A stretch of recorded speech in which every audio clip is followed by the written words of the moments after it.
Hey guys, it's Tim, and this is Pro Wrestling Unlimited. This past Tuesday, Zack Ryder got a huge win on SmackDown Live, but at the same time, injured his knee. We then learned the following day that Zack Ryder did, in fact, have knee surgery, and we are now being told that he will be out for at least 6 months. Now, we still don't know exactly what's going to happen to Mojo, but Mojo did write this long post online stating that, yes, him and Zack Ryder, they're different. Yes, they were both hesitant when they were given the hype bros characters and tag team and proposition, but they've taken it and they've made something out of it, and now they're not just friends, but they feel like family. Mojo said that you can't replace Zack Ryder, and Zack will be back better than ever. So we don't know if they're going to get new number one contenders for the tag titles on SmackDown, or if Mojo's going to get another partner.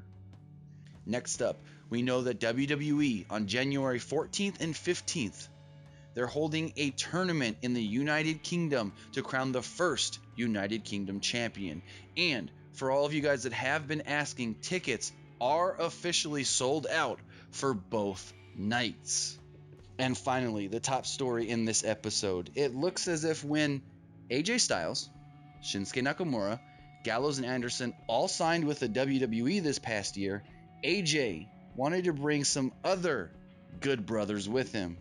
In a recent article posted by Vice Sports, Matt Jackson of the Young Bucks was quoted saying, "When AJ was about to leave, he pulled us aside before anybody knew anything, and he asked us about our contracts. At that point, it was December, and we had just signed. We signed in November. He's like, 'You did?' The idea was he was going to try and get us to walk out with him and be the guys with him. If we never signed, there's a good chance we could have been walking out on Raw with those guys, I feel."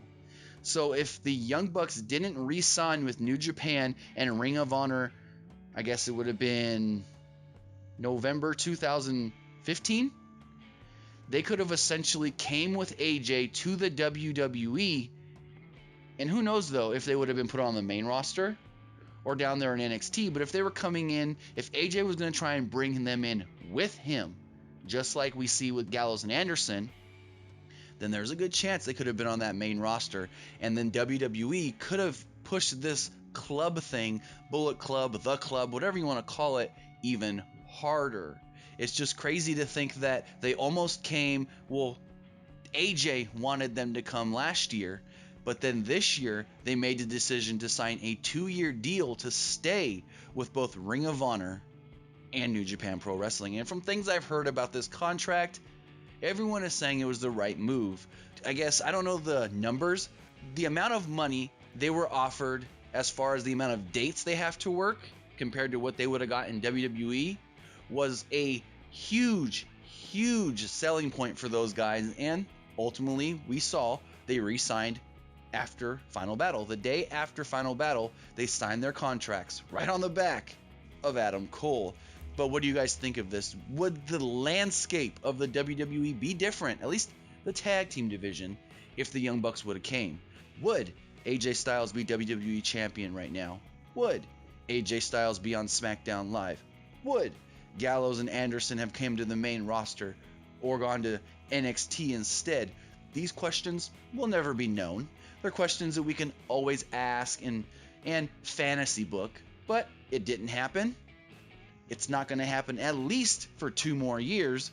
So we're just going to have to sit and wait and watch and see if the Young Bucks do come in 2019. But that's going to do it for this edition of Pro Wrestling Unlimited. Remember to comment below, like, and share this video. Like us on Facebook, Instagram, and Twitter. And subscribe here on YouTube.